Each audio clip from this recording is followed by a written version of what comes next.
पिछले लेक्चर में देखा कि जब लिगेंड अप्रोच करेगा तो जब 6 लिगेंड अप्रोच करेंगे तो कौन से ऑर्बिटल की सीध में होगा? ईजी।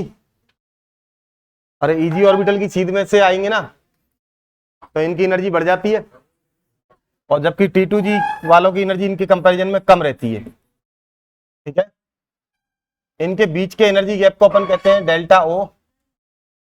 ठीक है, और इनके एनर्जी लेवल, ये जो जहां पर ये ऑर्बिटल थे इसको अपन कहते हैं एवरेज एनर्जी लेवल।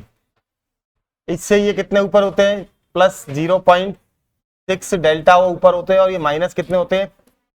0.4 डेल्टा ओ होता है। ठीक है ना, ऐसा ही था, बस इतना ही करना है। CFT में केवल डी ऑर्बिटल स्प्लिट होते हैं बस, और किसी के बारे में कुछ नहीं सोचना, ना ये दिखाना कि हाइब्रिडाइजेशन क्या है, ना कुछ और सोचना, केवल स्प्लिटिंग करनी है। अब फिर इलेक्ट्रॉन शिफ्ट होंगे। अब मान लो डी में एक इलेक्ट्रॉन रहा था, या 2 रहे थे, या 3 रहे थे। अब बताओ पहला या दूसरा या तीसरा इलेक्ट्रॉन कौन से ऑर्बिटल में एंटर करेगा? अरे इलेक्ट्रॉन तो थे ना डी में, अब वो कहां जाएंगे? इनमें से लोअर एनर्जी ऑर्बिटल में। पहले लोअर एनर्जी ऑर्बिटल में तो 3 इलेक्ट्रॉन तक तो लोअर में भर देंगे आप। अब चौथा कहां जाएगा? मान लो 4 इलेक्ट्रॉन थे तो या तो वो ऊपर जाएगा या पेयर करेगा। पेयर करने में एनर्जी एब्जॉर्ब हो रही है, जिसको अपन कहते हैं पाई। क्या कहते हैं? पाई है पेयरिंग एनर्जी। ठीक है, अच्छा ऊपर जाता है तो उसको डेल्टा ओ एनर्जी लेनी पड़ेगी ना। अरे बोलो, अगर ये चौथा इलेक्ट्रॉन नीचे पेयर करेगा तो पेयरिंग करने में एनर्जी एब्जॉर्ब हो रही है कितनी? पाई। लेकिन अगर वो ऊपर जाएगा तो भी एनर्जी एब्जॉर्ब हो रही है कितनी? Delta O. अरे दोनों जगह एब्जॉर्ब हो रही है। अब ये तो लिगेंड को देख, अब ये क्या है कि इलेक्ट्रॉन ऊपर जाएगा या नीचे जाएगा? तो इलेक्ट्रॉन तो वहां जाएगा, ऊपर या नीचे वहां जाएगा जहां एनर्जी कम एब्जॉर्ब हो रही होगी। सिंपल। अब कहां जाएगा तो कहां कम एनर्जी एब्जॉर्ब हो रही है? पाई कम है या डेल्टा ओ कम है? ये डिपेंड करता है लिगेंड पर। किस पर डिपेंड करता है? लिगेंड पर। अगर लिगेंड स्ट्रांग होता है तो ध्यान देना जरा, अगर स्ट्रांग लिगेंड होता है तो गैप ज्यादा हो जाता है, तो एनर्जी गैप ज्यादा हो जाएगा। तो मैं अगर ये कहूंगा फॉर स्ट्रांग लिगेंड,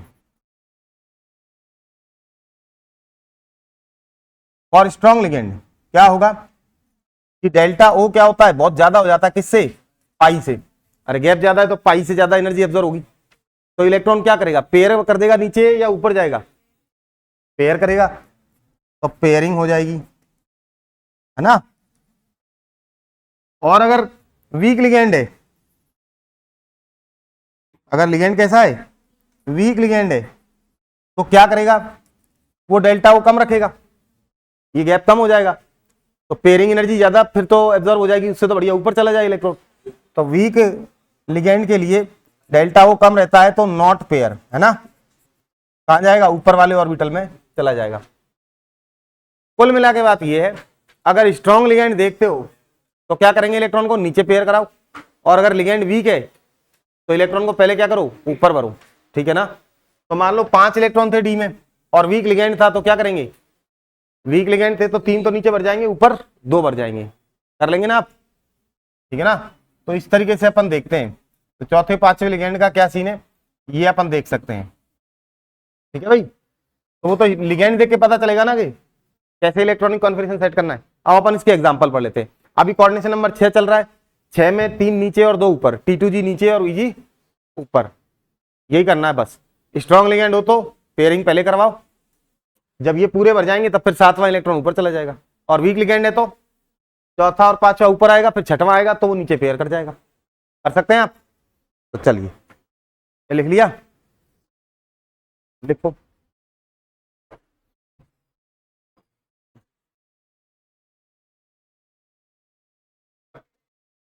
तो देखिए, अब इसके एग्जाम्पल देख लेते हैं ऑक्टाइडल कॉम्प्लेक्स के। जैसे हमारे पास एक एग्जाम्पल है K4FeF6। ठीक है,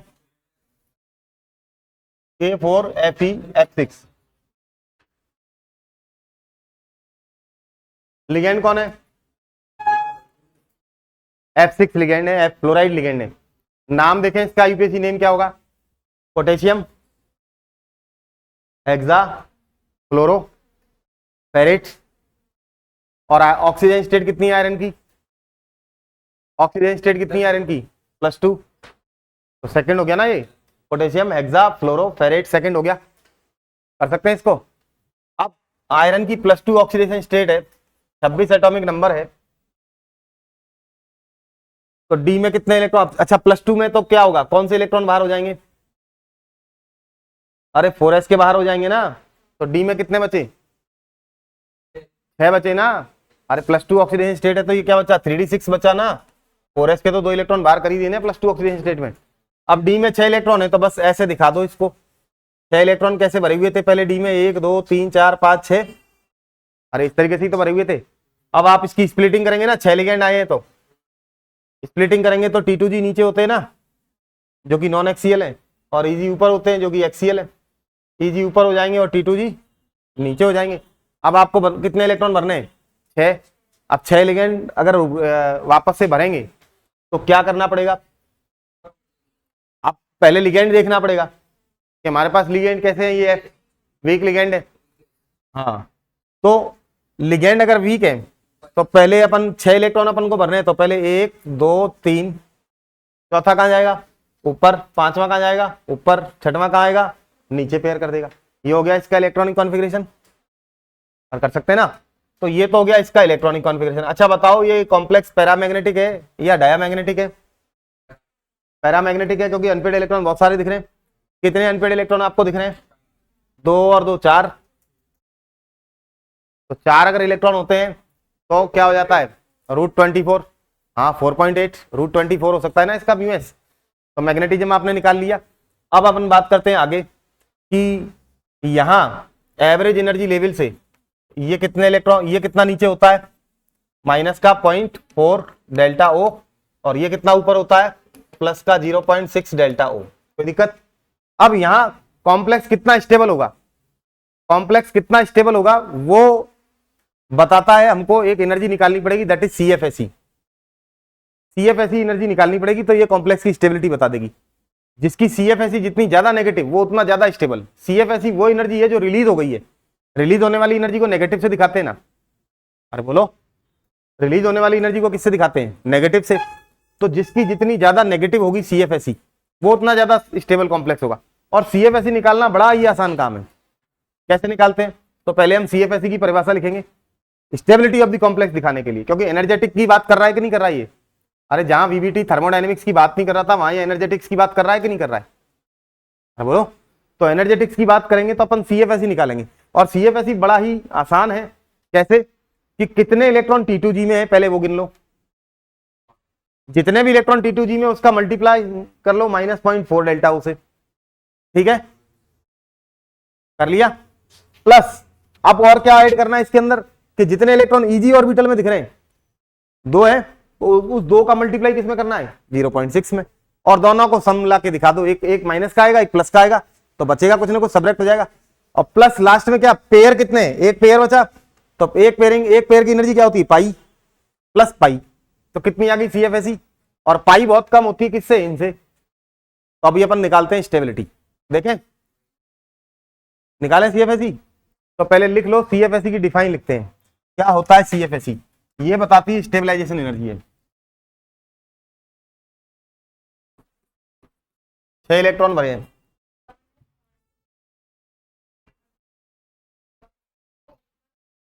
ये बताओ कि अगर उस इलेक्ट्रॉन को ऊपर पेयर कराते हो तो डेल्टा ओ भी चाहिए और पेयरिंग एनर्जी तो चाहिए ही चाहिए।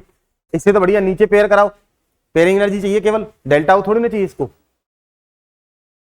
पहले कौन सा काम होगा? जिसमें लोअर एनर्जी एब्जॉर्ब हो रही होगी। अगर आप इस इलेक्ट्रॉन को ऊपर पेयर कराते हो तो पेयरिंग एनर्जी तो पाई इसमें भी लग गई और उसमें भी लगेगी, लेकिन इसमें ये डेल्टा ओ तो जुड़ गया उधर, डेल्टा ओ भी तो एब्जॉर्ब हो गया। तो काम वो होता है जिसमें कम एब्जॉर्ब हो। तो पहले नीचे ही पेयर कराएंगे ना आप। कभी भी इलेक्ट्रॉन पेयर कराएंगे तो कहां कराएंगे? पहले नीचे पेयर कराएंगे। ठीक है ना। नीचे भी सारे पेयर हो गए तब फिर आप ऊपर चले जाएंगे, फिर कोई ऑप्शन ही नहीं है। ठीक है, तो अब CFSE निकालते हैं। CFSE पूरा नाम है क्रिस्टल फील्ड स्टेबलाइजेशन एनर्जी।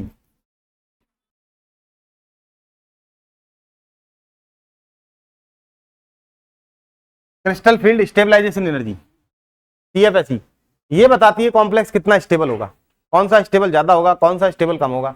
तो सीएफएसई में लिखो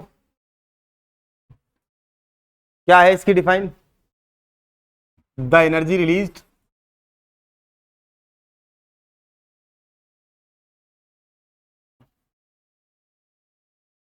during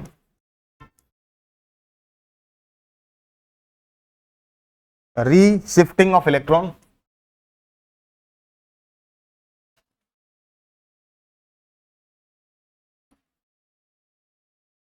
electrons, reshifting of electrons in P2G and EG orbital। P2G और EG ऑर्बिटल्स में इलेक्ट्रॉन की रीशिफ्टिंग होगी, उसमें जो एनर्जी रिलीज आती है उसको अपन कहते हैं सीएफएसई, ठीक है ना। और क्या फार्मूला लिखाया, तो आप क्या फार्मूला बनाएंगे सीएफएसई निकालने का, भी मैंने आपको बता दिया था सीएफएसई कैसे निकालते हैं। पहले क्या करेंगे, नीचे देखेंगे ना, तो नंबर ऑफ इलेक्ट्रॉन्स इन किसमें, T2G ऑर्बिटल में, ठीक है ना। Number of electrons in T2G orbital multiplied by कितना, माइनस का 4 delta O, plus number of electrons in EG orbital multiplied by 0.6 delta O, plus pairing energy pi, अगर pair है तो पाई आ जाएगा, नहीं है पेयर तो कोई पाई नहीं आएगा। अरे फार्मूला हो गया कि नहीं हो गया सीएफएसई निकालने का, निकाल सकते हैं। और जितनी ज्यादा सीएफएसई नेगेटिव उतना ज्यादा stable complex, more negative CFSE more stable complex.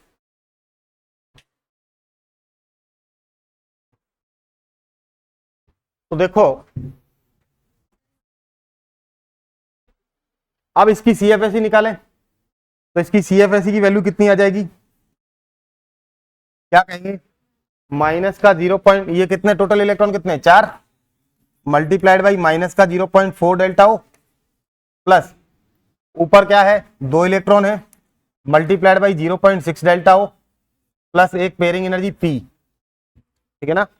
आप देखो ये कितना हो गया, माइनस का 1.6 डेल्टा ओ और प्लस का 1.2 डेल्टा ओ रिजल्टिंग और प्लस पाई प्लस पी, है ना, प्लस पी। तो ओवरऑल कितना आ गया, ये इसको लिख सकते हैं अपने पास, ये कितना बचेगा, माइनस का 0.4 डेल्टा ओ प्लस पी।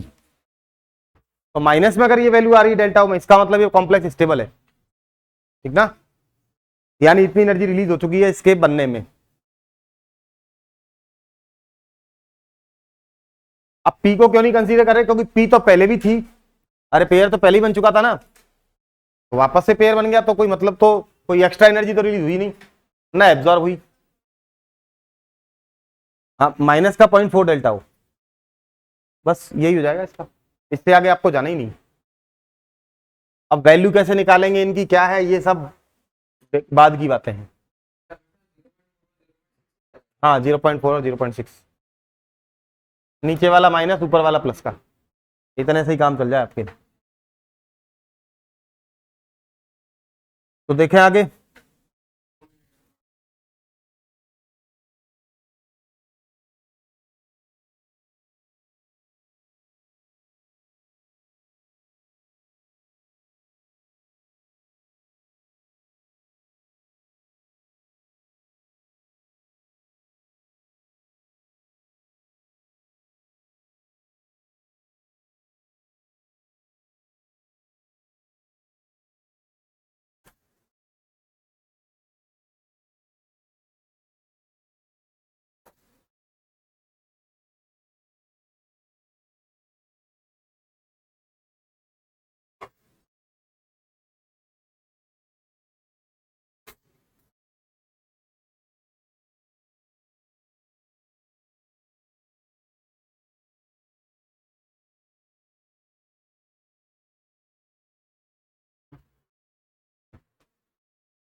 तो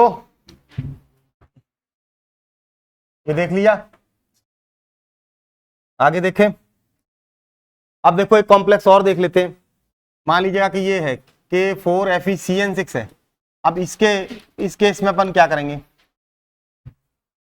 नाम पोटेशियम हेक्सा साइनाइडो या साइनो फेरेट। 8 क्यों लगा दिया आयरन के पीछे? क्योंकि नेगेटिव एंटिटी है, पीछे लिखी जा रही है, तो नेगेटिव एंटिटी है तो मेटल के पीछे 8 लगा देते हैं। ऑक्सीजन स्टेट कितनी है आयरन की? +2। अरे माइनस के तो 6 हो गया चार्ज और प्लस का 4 हो गया चार्ज, तो -6 देने के बाद भी +4 चार्ज, मतलब क्या हुआ? मतलब +2 रहा होगा ना इसके पास, तो Fe+2। तो Fe+2 में एटॉमिक नंबर 26 है, 2 इलेक्ट्रॉन निकाल दो, कितने बचे डी में इलेक्ट्रॉन? डी में कितने इलेक्ट्रॉन बचे? 6। तो कर सकते हैं, तो डी में 6, इतना ही तो लिखना है। ये तो पहले की स्थिति थी, और तो कुछ करना नहीं है, ना हाइब्रिडाइजेशन देखना है, ना ये देखना कि क्या हुआ, कितने ऑर्बिटल चाहिए, कोई ऑर्बिटल वाला तो बात है ही नहीं। अरे आयनिक बॉन्ड है, तोड़ना ही तो है डी ऑर्बिटल को। तो कैसे होंगे? 6 लिगेंड आ रहे हैं, कोऑर्डिनेशन नंबर 6 है, तो कैसे टूटते हैं ये? T2G ऊपर और Eg नीचे, या Eg ऊपर T2G नीचे? बोलो, Eg ऊपर और T2G नीचे। अब लिगेंड देखेंगे, अब नीचे पेयर हो जाएंगे क्योंकि स्ट्रॉन्ग लिगेंड है साइनाइड, 6 के 6 इलेक्ट्रॉन नीचे पेयर हो जाएंगे। ठीक है। मैग्नेटिज्म की बात करें तो इसका मैग्नेटिज्म कितना आ जाएगा? पैरामैग्नेटिक है या डायमैग्नेटिक है? ये डायमैग्नेटिक हो गया। अब डायमैग्नेटिक क्यों हो गया? मैग्नेटिज्म 0 हो गया, सारे पेयर हो गए। अब स्पिनिंग जो थी पहले, अब वो 0 हो गई, तो स्पिन पेयर्ड कॉम्प्लेक्स कहते हैं इसको। क्या कहते हैं? जिसमें पेयरिंग हो जाती है उनको कहते हैं स्पिन पेयर्ड कॉम्प्लेक्स। क्या कहते हैं? Spin paired complex. जिनमें पेयर हो गए इलेक्ट्रॉन, और जिनमें पेयर नहीं हुए थे उनको अपन कहते हैं कौन सा कॉम्प्लेक्स? Spin free complex. इसमें पेयर नहीं हुए थे, अरे बोलो एक्स्ट्रा पेयर का बना, एक पेयर पहले भी था, एक पेयर अब भी है, 4 अनपेयर्ड पहले भी थे, 4 अनपेयर्ड अब भी है। तो ऐसे कॉम्प्लेक्स जिनमें पेयरिंग एक्स्ट्रा नहीं होती उसको कहते हैं कौन सा? Spin free complex. कौन से?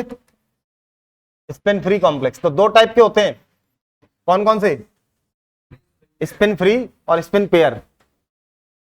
यानी हाई स्पिन जो थे उनको अपन कहते हैं स्पिन फ्री, और जो लो स्पिन है उनको अपन कह रहे हैं स्पिन पेयर्ड। ठीक है। हाई स्पिन को स्पिन फ्री और लोअर स्पिन को स्पिन पेयर्ड कॉम्प्लेक्स कहते हैं। तो ये वाला जो कॉम्प्लेक्स पहले लिखा था, ये वाला कॉम्प्लेक्स तो स्पिन फ्री हो गया, और दूसरा वाला अभी जो लिखा है वो क्या हो गया? स्पिन पेयर्ड हो गया। बस इतना ही देखना है, शेप की कोई बात नहीं करनी, क्योंकि शेप तो पहले ही बोल देती है CFSE, ये CFT थ्योरी, 6 लिगेंड आएंगे तो वो ऑक्टाइडल तरीके से ही आएंगे। तो शेप तो पहले ही तय हो गई है, क्या? ऑक्टाइडल शेप है, और फिर अपने को इसमें मैग्नेटिज्म देना है। दे देंगे कि नहीं दे देंगे? तो ऐसे करके अपन देख लेते हैं।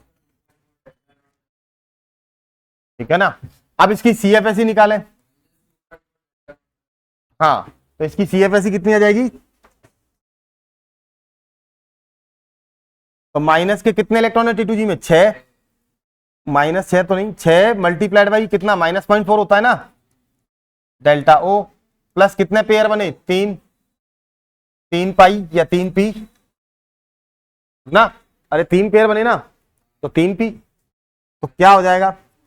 माइनस का 2.4 डेल्टा O प्लस 3p। तो इसका मतलब जितनी ज्यादा नेगेटिव वैल्यू उतना ज्यादा स्टेबल कॉम्प्लेक्स। तो बताइए K4FeCN6 ज्यादा स्टेबल है, या इससे पहले जो अभी अपन K4FeF6 निकाला था वो ज्यादा स्टेबल है? जिसमें ज्यादा नेगेटिव वैल्यू आ जाए डेल्टा O की रिजल्टिंग। इसमें कितनी आ रही है? इसमें कितनी आ रही थी? इसमें कितनी आ रही थी? माइनस का 0.4, और उधर कितनी आ रही है? माइनस का 2.4। तो कौन सा ज्यादा स्टेबल है? जिसमें ज्यादा नेगेटिव वैल्यू हो किसकी? डेल्टा O की। तो किसमें ज्यादा नेगेटिव वैल्यू आ रही है CFSE में? अरे इसकी ज्यादा नेगेटिव है ना, -2.4 ज्यादा नेगेटिव हो गया ना। मैं ज्यादा नेगेटिव की बात कर रहा हूँ, बड़ा छोटा नहीं, मैथमेटिक्स मत लगाओ इसमें। यहाँ केमिस्ट्री हमारे नेगेटिव का मतलब ये होता है कितना रिलीज हो गया। अरे जो चीज जितनी ज्यादा नेगेटिव है उतनी ज्यादा रिलीज हो गई एनर्जी जितनी ज्यादा रिलीज हो जाएगी स्टेबिलिटी उतनी ज्यादा हो जाएगी। तो ज्यादा स्टेबल हो गया ना, ज्यादा एनर्जी रिलीज करके बैठा है, तो ये ज्यादा स्टेबल हो गया। K4FeCN6 is more stable as compared to K4FeF6।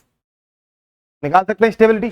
तो कंपेरेबल स्टेबिलिटी भी आपने पता चला ली, कौन सा कॉम्प्लेक्स स्टेबल ज्यादा है, कौन सा कॉम्प्लेक्स स्टेबल कम है। चलेंगे।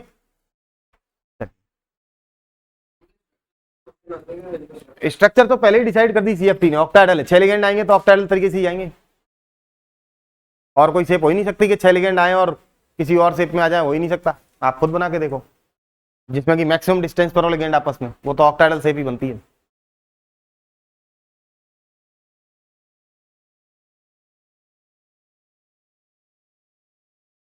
चलें आगे।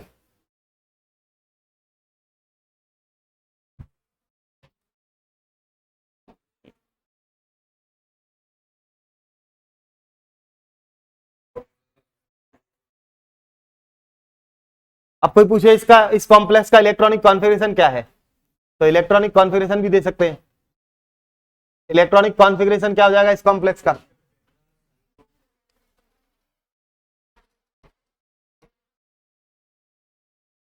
कितना हो जाएगा?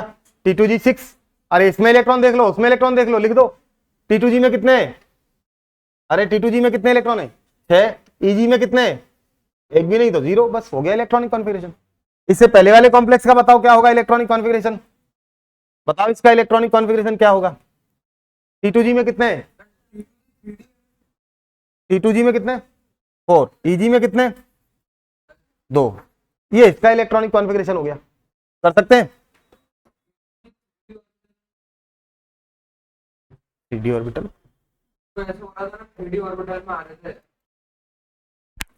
एक टेबल के जरिए से अपन सारे कॉम्प्लेक्स समझ पाएंगे। कुल मिला के आपको करना क्या है, सेंट्रल मेटल एटम की ऑक्सीडेशन स्टेट निकालना आना चाहिए, बस बात खत्म। जब आपको सेंट्रल मेटल एटम की ऑक्सीडेशन स्टेट निकालना आ गया तो इसका मतलब आप उसका इलेक्ट्रॉनिक कॉन्फ़िगरेशन बना सकते हो।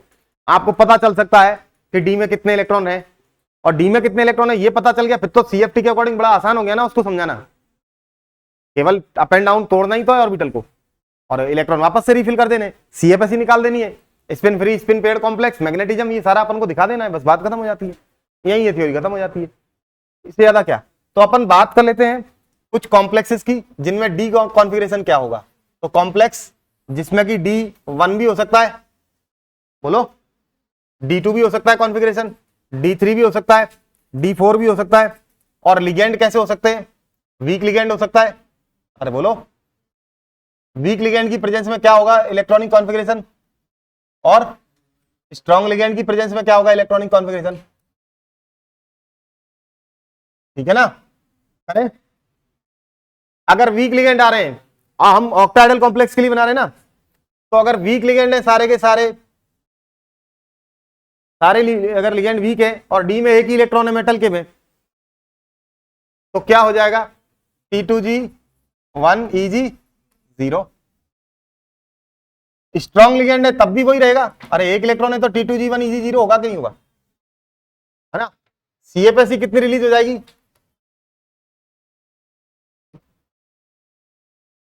सीएफएसई कितनी रिलीज हो जाएगी? माइनस का 0.4 डेल्टा ओ होगी कि नहीं होगी? ठीक है। अगर D2 कॉन्फ़िगरेशन है और वीक लिगेंड है, T2G2 EG 0, ये सेम स्ट्रॉन्ग लिगेंड है तब भी, और माइनस का 0.8 डेल्टा ओ सीएफएसई रिलीज हो जाएगी। 3 इलेक्ट्रॉन आ गए डी में, तो T2G3 EG 0, इसमें T2G3 EG 0, अरे 3 तक तो सेम रहते हैं ना, और माइनस का 1.2 डेल्टा हो, अरे देखो ना स्टेबिलिटी बढ़ती जा रही है। ठीक है ना? अगर D4 हो, अब देखो वेरिएशन आ जाएगा, और अगर वीक लिगेंड हो, और तो D4 हो तो T2G3 EG1, और स्ट्रॉन्ग लिगेंड हो तो अब सीएफएसई बदल जाएगी कि नहीं बदल जाएगी? तो सीएफएसई के लिए तो फिर अलग कॉलम बनाना पड़ेगा इनका, है ना? तो एक काम कर लेते हैं, ये सीएफएसई तो कॉमन रही, यहीं की इसकी सीएफएसई लिख देते हैं, कॉलम को अलग से बनाने की जरूरत नहीं है, इसी को थोड़ा सा चौड़ा कर देंगे, है ना? अरे बोलो, अलग से कॉलम बनाओगे तो फिर दोनों का अलग अलग लिखना पड़ेगा, ठीक है ना? या ना लिखे तो भी कोई दिक्कत नहीं, निकालना तो आएगा ना आपको सीएफएसई। ठीक है। अब अगर D5 हो तो, D5 हो,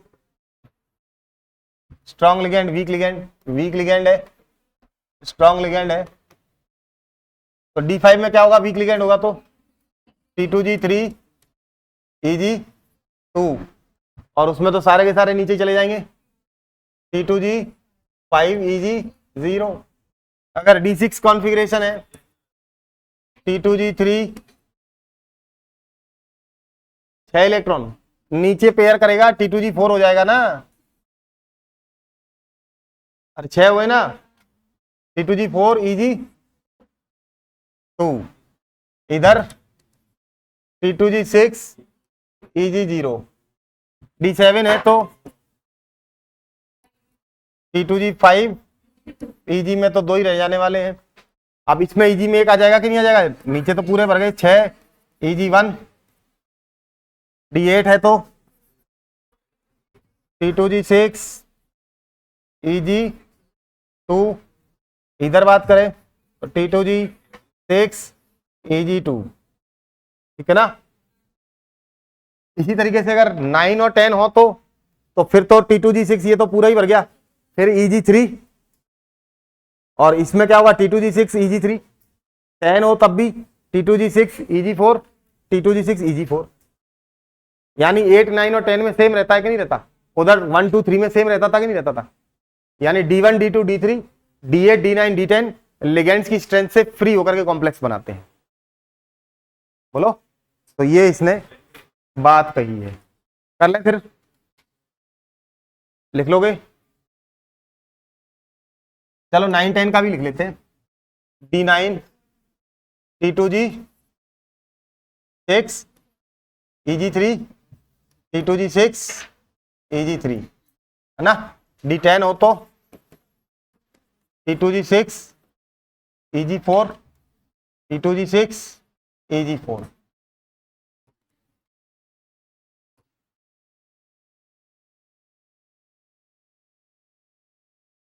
हाँ D1 D2 D3 D9 D8 D9 D10 BBT में भी फर्क नहीं पड़ रहा था। अंतर केवल यही है, वो हाइब्रिडाइजेशन और ऑर्बिटल वगैरह सारा दिखवाती थी, यहाँ केवल कुछ नहीं देखना, यहाँ केवल एक ऑर्बिटल पे कंसीडरेशन देना है। कौन से वाले पे, डी ऑर्बिटल पे केवल। तो ये आपके सीएफटी ने बताया कि भाई 6 लिगेंड होंगे तो कैसे काम चलाएगा।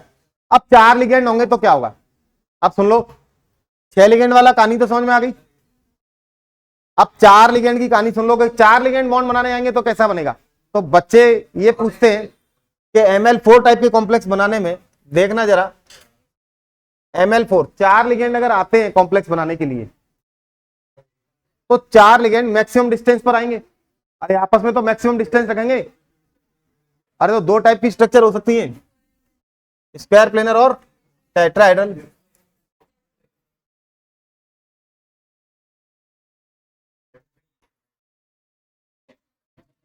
अब स्क्वायर प्लेनर कॉम्प्लेक्स, अब सुन लो, according to this theory square planar complex होता ही नहीं है, sorry square planar complex exist करता ही नहीं है जब स्ट्रॉन्ग जेटीडी लग जाता है। Strong JTD, Jahn Teller distortion जब ज्यादा ही स्ट्रॉन्ग हो जाता है तो स्क्वायर प्लेनर कॉम्प्लेक्स बचता है। यानी ये थ्योरी ये नहीं कहती कि स्क्वायर प्लेनर कॉम्प्लेक्स 4 लिगेंड बनाने के लिए आएंगे, कभी कभी नहीं आते। जब ऑक्टाहेड्रल टूटता है तब स्क्वायर प्लेनर बचता है, ये कहता है, ये बात है। ऑक्टाहेड्रल कैसा होता है, 4 एक प्लेन में, यानी एक स्क्वायर प्लेन तो है ऑक्टाहेड्रल में, ऊपर नीचे भी है। जब स्ट्रॉन्ग जेटीडी लग जाती है, ऊपर नीचे के भाग जाते हैं, तो जो ऑक्टाहेड्रल कॉम्प्लेक्स टूट के क्या बचता है फिर वो, तो ये कहता है स्क्वायर प्लेनर कभी बनता ही नहीं है। 4 लिगेंड आएंगे, कभी स्क्वायर प्लेनर कॉम्प्लेक्स बनाने नहीं आते हैं, वो तो ऑक्टाहेड्रल टूटने के बाद बचता है स्क्वायर प्लेनर, ठीक है। अब हम टेट्राहेड्रल पढ़े कि टेट्राहेड्रल जरूर बनाने आएंगे, क्यों कि 4 लिगेंड आएंगे मैक्सिमम डिस्टेंस। तो 4 लिगेंड अगर मेटल के साथ बॉन्ड बनाने आएंगे तो आप खुद बताओ लिगेंड कहां से अप्रोच करें जिसमें कि आपस में सबसे ज्यादा डिस्टेंस बनी रहे उन लिगेंड में। तो मेरे विचार से 109, 28 का एंगल सबसे ज्यादा होता है। ये सेंट्रल मेटल एटम है, यहां 4 लिगेंड अप्रोच करेंगे तो 109, 28 का एंगल कब बनता है, जब एक क्यूब के अल्टरनेटिंग कॉर्नर को मिलाओ। अरे बोलो ना, एक लिगेंड यहां से अप्रोच करे, एक यहां से अप्रोच करे, तीसरा कहां से अप्रोच करे, नीचे पीछे वाले कोने से, बोलो। चौथा कहां से अप्रोच करे, आगे वाला नीचे वाला, अरे बोलो। तो जब 4 लिगेंड इस तरीके से अप्रोच करेंगे तो 109, 28 का एंगल आपस में रहेगा, तो सबसे ज्यादा एंगल रहेगा। तो यही कहती है थ्योरी कि ML4 कॉम्प्लेक्स बनाने के लिए जब 4 लिगेंड आते हैं, 4 लिगेंड जब आते हैं ML4 कॉम्प्लेक्स बनाने के लिए, तो वो कौन से शेप में आएंगे, टेट्राहेड्रल तरीके से आएंगे। अब जरा बताना, ये जेड एक्सिस है, ये एक्स एक्सिस है और ये वाई एक्सिस है, क्या कोई लिगेंड सीध में आएगा ये एक्सिस की पे, कोई लिगेंड सीध में नहीं आता। क्योंकि देखिएगा, मान लीजिएगा सेंट्रल मेटल बीच में है, यहां है जिधर ये जो भी है कैमरा, अब इधर से एक्स एक्सिस तो ये रहा, वाई एक्सिस बिल्कुल सीध में है और जेड एक्सिस बिल्कुल ऊपर नीचे है, लेकिन लिगेंड कहां से आ रहा है? इस कॉर्नर से आ रहा है, टेट स्क्वायर के क्यूब के कोने से। क्या वो एक्स एक्सिस पे से आ रहा है लिगेंड? क्या वाई से आ रहा है? बीच में से आ रहा है ना।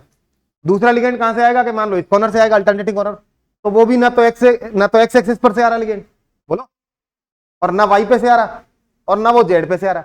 तीसरे लिगेंड की बात करें, तीसरा लिगेंड मान लो उस कॉर्नर से आ रहा है, उस कॉर्नर से देखो मेटल पे अप्रोच कर रहा है, तो ना तो वो एक्स एक्सिस है, ना वो वाई से आ रहा, ना वो जेड से आ रहा। तो यानी यहां जब टेट्राहेड्रल कॉम्प्लेक्स बनाने के लिए 4 लिगेंड अप्रोच करते हैं मेटल पर, तो वो किसी एक्सिस की तरफ से अप्रोच नहीं कर पाते। अरे कर पाएंगे क्या? तो क्या जो एक्सिस पर कौन से ऑर्बिटल प्रेजेंट थे? इजी, अरे d z square, d x square minus y square. क्या वो सीध में पड़े लिगेंड की? नहीं पड़े, तो ये सीध में पड़े ही नहीं, तो इनकी एनर्जी बढ़ेगी क्या? ये रिपेल होंगे क्या लिगेंड से? नहीं ना, इनके तो सीध में ही नहीं आ रहा, ये तो बच गए। तो किनके नजदीक से आ गया लिगेंड? जो एक्सिस पर नहीं है, जो एक्सिस पर नहीं है। अरे उसके ज्यादा नजदीकी हो गया ना मामला, सामने से उसके भी नहीं आ रहे हैं पर नजदीक हो गया उसका। नहीं बात समझ में? जो नॉन एक्सियल ऑर्बिटल्स हैं T2G जिनको हम कह रहे हैं, वो लिगेंड्स के साथ क्या हो जाता है? उनका नजदीकी हो जाती है। जैसे d x square minus y square तो ऐसे फैला हुआ है, जबकि डी एक्स वाई कहां है? अरे इधर इधर है ना, अरे बीच बीच में, और लिगेंड आ रहा है इधर से, तो किसके नजदीक हो गया? एक्स वाई के नजदीक हो गया ना, T2 के नजदीक हो गया कि नहीं हो गया? तो जब लिगेंड 4 आते हैं तो कुल मिला के बात सोचने की ये है कि वो किसके नजदीक पहुंच जाते हैं, किसके नजदीक से आते हैं? T2G ऑर्बिटल के नजदीक से आते हैं और ईजी से दूरी रहती है, तो किसकी एनर्जी बढ़ेगी? और ईजी की। बस इतना सा अगर बच्चा ध्यान रख ले कि डी ऑर्बिटल को कैसे तोड़ना है, अरे कैसे तोड़ना है, ऊपर नीचे उलट दो बस। क्या करेंगे? कौन से नीचे पहुंचेंगे? जी।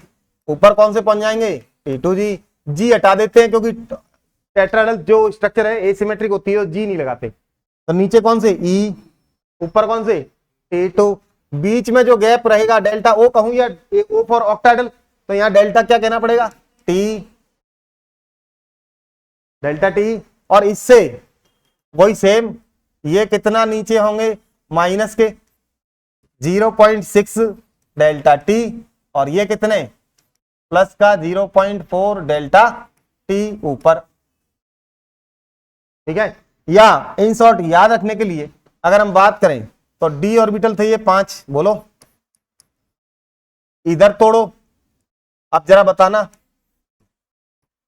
याद रखने के लिए T2G नीचे थे, अरे बोलो, EG ऊपर थे। ये कौन से कॉम्प्लेक्स की बात कर रहा हूं? ML4 या ML6? ML6 की बात कर रहा हूं, है ना। तो यहां आपका ये क्या था? डेल्टा ओ था, और ये एवरेज एनर्जी लेवल से कितना थे? प्लस 0.6 डेल्टा ओ था, और ये कितने थे? माइनस 0.4 डेल्टा ओ था। जबकि अगर ML4 हो जाएगा तो उल्टा करना पड़ेगा ना, अरे बोलो भाई, T2 ऊपर पहुंचेंगे, E नीचे रहेंगे, ये गैप उससे कम रहेगा, ध्यान रखना। अरे सुनो एक चीज और देखना, क्या क्या डिफरेंस देखने को मिला। E नीचे रहेगी और T2 ऊपर हो गए। गैप किस में ज्यादा है? EG में ज्यादा है ना, तो ध्यान रखना डेल्टा ओ ज्यादा होता है या डेल्टा टी ज्यादा होता है? डेल्टा ओ ज्यादा होता है। 6 लिगेंड ज्यादा रिपेल मारते हैं, ज्यादा गैप मरवा देते हैं, चाहे स्ट्रॉन्ग हो चाहे वीक, वो ज्यादा मरवाएंगे किससे?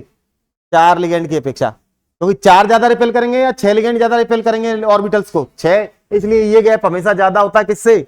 डेल्टा टी से। याद रखोगे क्या क्या अंतर आया? एक तो स्प्लिटिंग उल्टी हो गई, नीचे वाला ऊपर, ऊपर वाला नीचे पहुंच गया, और ये क्या है? माइनस का, अरे बोलो भाई, माइनस का 0.6 डेल्टा टी, है ना, ये गैप हो गया, और ये कितना हो गया? प्लस का 0.4 डेल्टा टी ऊपर हो गया। अरे कर पाएंगे क्या? फिर तो सेम उसी तरीके से इलेक्ट्रॉन भरने। और एक बात ध्यान रखना, यहां कभी भी पेयरिंग नहीं होगी नीचे, पहले कभी नहीं होगी पेयरिंग, यानी लोअर स्पिन कॉम्प्लेक्स बन ही नहीं सकता टेट्राहेड्रल है तो। यानी ML4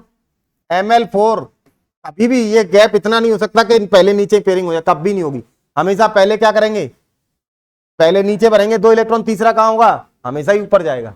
चौथा ऊपर, पांचवा ऊपर, छठवां नीचे पेयर करेगा। बात समझ में आई? और ये ML4 टेट्राहेड्रल स्प्लिटिंग होती तभी है जब वीक लिगेंड होंगे। ध्यान रखना, केवल वीक लिगेंड ही टेट्राहेड्रल कॉम्प्लेक्स बनाते हैं, स्ट्रॉन्ग लिगेंड टेट्राहेड्रल नहीं, स्क्वायर प्लेनर बनाते हैं, मतलब बचता है उनका। बात समझ में आई? हमेशा वीक लिगेंड ही टेट्राहेड्रल कॉम्प्लेक्स बनाएंगे, बस बात कर लेंगे आप। अरे डिफरेंस समझ में आया क्या? स्प्लिटिंग 6 लिगेंड और 4 लिगेंड की स्प्लिटिंग में अंतर समझ में आया? 6 लिगेंड आएंगे तो किस तरीके से ऊपर नीचे, और 4 लिगेंड आएंगे तो किस तरीके से, उल्टा हो जाता है मामला पूरा का पूरा। ये थे कितने, 2 थे ऊपर, वहां 2 नीचे पहुंच गए। ये 2 कितने ऊपर थे, 0.6 ऊपर थे ना प्लस के, वहां -0.6 नीचे हो जाते हैं डेल्टा टी। और ये नीचे थे 3, -0.4 डेल्टा ओ, वहां ऊपर पहुंच जाएंगे +0.4 डेल्टा टी, ऊपर पहुंच जाएंगे बस। और स्प्लिटिंग की जो एनर्जी होगी डेल्टा ओ हमेशा ज्यादा होगा किससे, universal truth. Is that clear?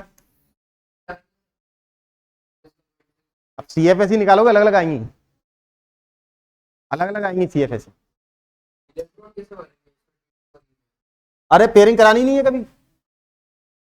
Electron कैसे बनेंगे, तो पेयरिंग कभी नहीं करानी। अरे डी में 1 इलेक्ट्रॉन था तो नीचे गया, 2 थे तो नीचे, तीसरा हो गया तो बात खत्म। चौथा और पांचवा ऊपर, छठवां तब जाके क्या करेगा, नीचे पेयर कर जाएगा। अरे स्क्वायर प्लेनर तो तब बनेगा जब स्ट्रॉन्ग लिगेंड आएंगे।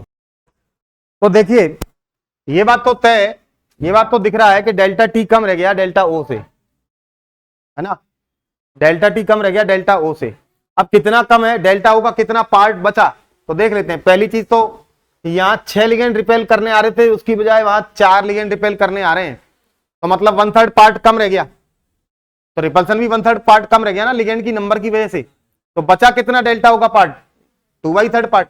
तो यानी ये कह सकते हैं कि डेल्टा टी कम रह जाता है डेल्टा ओ से। तो पहला फैक्टर अपन देखते हैं कि why delta T becomes less than delta O. तो पहला चीज समझ में आई क्या, रिपल्सन, है ना। तो लिख सकते हैं delta T becomes less than delta O because अब यहां लिखेंगे पहला रीजन क्या आ गया, रिपल्सन। 6 की बजाय 4 रह गए तो 2/3 रह गया ना रिपल्सन। तो ड्यू टू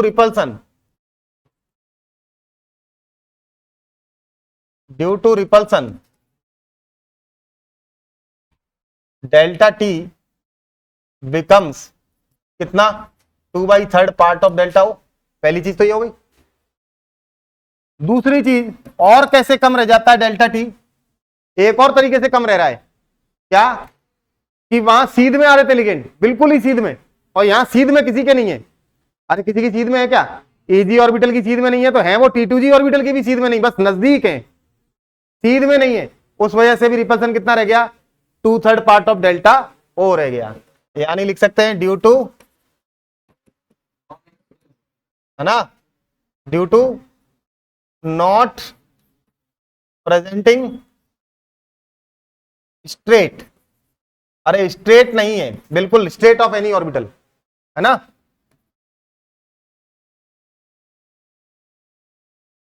इस वजह से भी क्या हो जाता है, डेल्टा टी 2/3 पार्ट ही उसका कम हो जाता है। तो टोटल डेल्टा टी कितना कम हुआ, स्ट्रेट मतलब बिल्कुल सीध में तो किसी के नहीं आई ना लिगेंड, अरे किसी भी ऑर्बिटल के सीध में बिल्कुल नहीं आई, तो इस वजह से भी 2/3 पार्ट रह गया डेल्टा टी डेल्टा ओ का। तो अब बताएं आप टोटल कितना हुआ डेल्टा टी और डेल्टा ओ में, क्या रिलेशन आ गया, delta T equal to 2/3 of delta O multiplied by 2/3 of delta O. अरे बोलो, तो टोटल कितना हो गया, 4/9 पार्ट ऑफ डेल्टा ओ। यानी डेल्टा टी डेल्टा ओ का 4/9 पार्ट होता है, कम रह जाता है 4/9 पार्ट। ठीक है, लिख सकते हैं, तो करिए। 2/3 वहां कम रह गया, 2/3 वहां कम रह गया, तो टोटल कितना, 4/9 पार्ट कम रह गया ना। तो ये लिख सकते हैं।